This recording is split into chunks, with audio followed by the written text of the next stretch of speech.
been a long time since I reviewed the music of Patricia Taxxon. I've done like 14 videos. Most of those were in my first 2 years because like her music was the only stuff I did that anyone seemed to care about, you know? Like it was the only time I'd ever get like 100 or even sometimes 200 views. So I really appreciated it. And also, this channel started in large part because of the daughter of my then girlfriend who just loved Patricia Taxxon's music. And so that just gave me a lot of impetus. And I haven't reviewed any of her stuff. I've listened to a lot of it. I've liked a lot of it. I haven't always known what to say. I can't tell how much like desire there is actually to have me talk about her music still.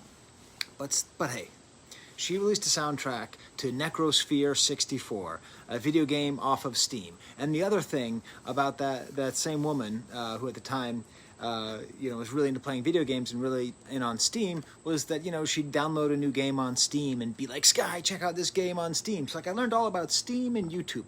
That was how I learned about YouTube. The thing is, I didn't really get into Steam. I downloaded Doki Doki Panic or something, Doki Doki Literature Club, 140, Undertale. I never really played those games. But I just thought, what the hey, I support too much so-called AAA games. I don't really support these little games that I believe in theory. So I spent $10. I gave $5 to Patricia Taxxon for her soundtrack. Absolutely banging soundtrack.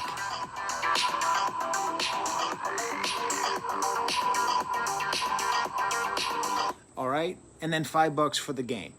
And so I'm going to do a game review. I'm going to do an album review. It's sort of like a fun little thing here. Pretty soon I'm probably going to be headed into the hospital to have a baby. It's pretty exciting stuff. But before I get to that, let's ask this question. In this weird lighting that I have outside, very weird lighting out here, but it's cool. It's like I'm in a video game called the Boring Porch video game.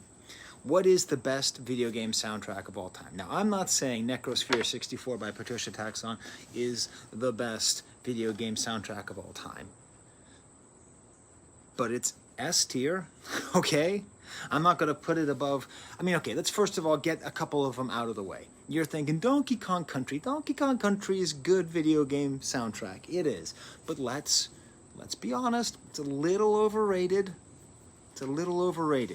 Maybe you're thinking, Koji Kondo and Super Mario Brothers. Okay, true. Overworld theme, great. Underworld theme, even better. But the underwater theme is bullshit. You know it and I know it. Boo, boo, boo, boo, boo, doo, doo. I hate that theme, all right?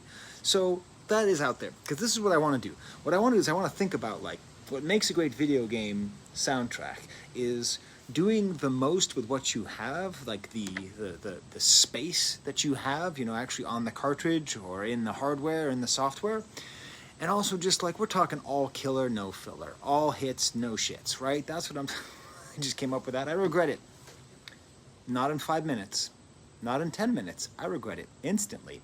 All hits, no shits. Tell me in the comments you heard me say it, because I'm embarrassed of it. And so that means that the number one, do I even have to say it? Do I even have to say Ocarina of Time is the best video game soundtrack of all time? From the best song, the Lost Woods theme, to the worst song, the Lost Woods theme. Every single song in that video game is an absolute banger and thematically linked. But that doesn't remind me of this. The weird thing that happened to me is I actually tried to make a video about my favorite video game soundtrack of all time, that goes back to the Atari 2600 days. And it's a song that I'm obsessed with, just absolutely obsessed with, and I think it's just an amazing soundtrack to an amazing game. It's a little bit underrated. And I made like a whole video where I tried to do screen recording and tried to do a Let's Play. But your prof is 46, almost 47 years old. I couldn't figure it out. It just ended up recording poorly. So this is the best video game theme of all time, at least single theme. We're talking pre-Nintendo. We're talking 1984. Made by the artist who made the game himself, David Crane. I actually saw him speak at a Retro Game Con with that very same daughter of my ex-girlfriend. We went to Retro Game Con. That's where I met Angry Video Game Nerd and got a signature. And I was so nervous because I was like meeting one of my heroes. That's where I saw the cosplaying Fat Mega Man. Fat Mega Man's not a nice thing to say, but I think about Fat Mega Man almost like a couple times a week. Just because the amount of self-confidence Fat Mega Man had to have to be Fat Mega Man. I wish at some point in my life I had the confidence of Fat Mega Man. Anyways, the theme song is to Pitfall 2, The Lost Caverns. This is what it sounds like.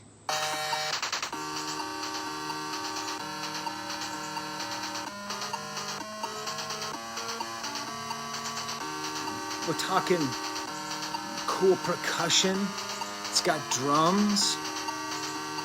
The thing is, when you play this game is hard as nails, right?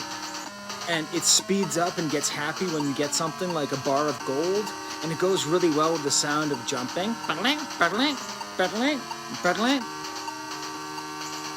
it has like a mortuary theme, and it slows down when it gets sadder, and it's just do do do do do. It has that feeling of feeling like Indiana Jones, but in my opinion, for my money, and this is free, this is better than Indiana Jones theme. Listen to this again. Don't you just want to go out? It's got bass, melody, drums, and percussion on an Atari 2600 cartridge. It's got scope. It's got epic feel. Boom. Great theme song. And what's so cool is, it made me realize as I get into the video game part of this review, it's just like Necrosphere. The video game Pitfall 2, The Lost Caverns, if you play that and then play Necrosphere 64, you end up having a very similar experience. You know, Necrosphere 64, you're like a little dot thingy, and you jump all over the place, and you only have two buttons you can use, just left and right, or A and D, right? That's it. That's all you can do. Only two buttons do anything. You can't even jump. You can just get these little pads, and it's really inventive. It's really fun. It's got some kind of weird, like, opening scene where you like go to hell. It's got some kind of themes that I don't quite understand, but it's a ridiculously fun game, and much like Pitfall 2, The Lost Caverns, like one of the great Atari 2600 games, okay? Pitfall 2 and River 8, in my opinion, are the best two, like, the games that you can just play. I suggest you play them on emulators, because if not, then you have to support Activision. And they are now a so-called AAA video game thing. You don't need to support Activision, so just play those on emulators. But buy Necrosphere. They are both games in which you start off as this character who just keeps going deeper and deeper underground into these weird spaces where you have to execute very precise jumps and precise movements, and it's very frustrating but very satisfying with an absolute banger of a soundtrack. I'm not good at video games. I am not get good video games guy. So I got totally stuck at this one level for like a day where there was just these two things and you had to just bounce off these things perfectly. But then I beat the green boss, and it was the shit, man. I beat the green boss. And then I made it to the next level, and I got stuck, and I didn't think I was going to be able to do it, but I figured. I stayed out. I got all the little weird crossy deals, and now I'm stuck again. Because there's these little green bastards that follow you, and they just follow you. I don't know. There's this one part where you have to, like, I beat the one green bastard, and then there's another green bastard you got to beat. It's too hard, but I'll eventually get to it. Apparently this is a kind of game called Metrovania, which I don't know. I never played Metroid. I grew up in the 80s. I never played Metroid. It was too hard. Castlevania, I played that too. Too hard. Okay? I'm not a gamer. So all of this game, obviously, I only know about it because of Patricia Taxxon's soundtrack. And her soundtrack is just great. It's worth listening to on its own. I've been listening to it in the house, listening to it with the baby, not the baby who's about to be born, the baby who was born almost 2 years ago. You know, the track Pause, that's what you hear when you play the game at first. Kind of atmospheric, getting you set up. Kidney Canyons, next song, more hardcore beats. At times the album feels like Daft Punk Tron soundtrack. At its best, it feels like Daft Punk Tron soundtrack. This feels more like kind of Nine Inch Nails style. Spiral Whip actually reminds me of the soundtrack to the movie Irreversible by Thomas Bangalter of Daft Punk. Very great, cool, nasty sound. My daughter, my teenager, she's just like, this is too much. This is making me anxious, Dad. I can't listen. This is making me anxious. Crosses and Waters, maybe the most fun, this cool kind of slinky and cool kind of a groove. Almost sort of Dr. Dre-like at a certain point. Miscellaneous is truly miscellaneous sounds. Underlings is the boss fight song. Oh my God. I don't know why, but my 2-year-old daughter, for some reason, was walking around doing her little dance where she dances like that, and then she started going like this. I don't know why she was doing that, but she just started doing that, and she was dancing. There's this great little small distortion. It's sort of like the moment in the Daft Punk Tron Legacy soundtrack where you get to de-resed, like you finally get to the Dafty Punk part, you know. It's just great. It's just the longest, most badass song. I'm dancing, baby's dancing, everyone's dancing. Get to the track called Hell, which is a spoiler for the game. I don't know if this is supposed to be Hell. This is like on the Phantom Menace soundtrack. There's a track called Qui-Gon's Noble End. The soundtrack came out a month before the movie came out, so everyone knew that Qui-Gon had a noble end. I mean, I'll never make it to Hell because those little green bastards, they run so fast after you. Who designed this game? Can you tell me? The little green bastards, too much. Then we get to the song Sprint, energetic and cool, very bouncy arpeggiator. And then we get to Necrosphere64, which has this uplifting feel. It's like Underlings, but it actually reminds me of the end of Tron Legacy. If you haven't seen Tron Legacy, it's like Tron Legacy and the second of the Planet of the Apes movies are like the two best sci-fi movies of this century. I think so.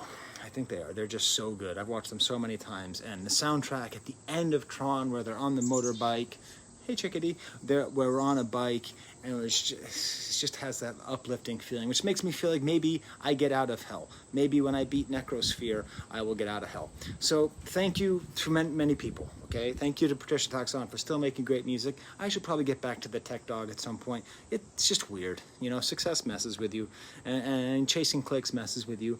But I'm always going to stop by. Keep up with what's happening with her music and the video game and everything. It's just super fun. All right. Well then, until next time, enjoy this music. Let's see. I'll skip ahead. Here, more music. This is that Patricia Taxxon stuff.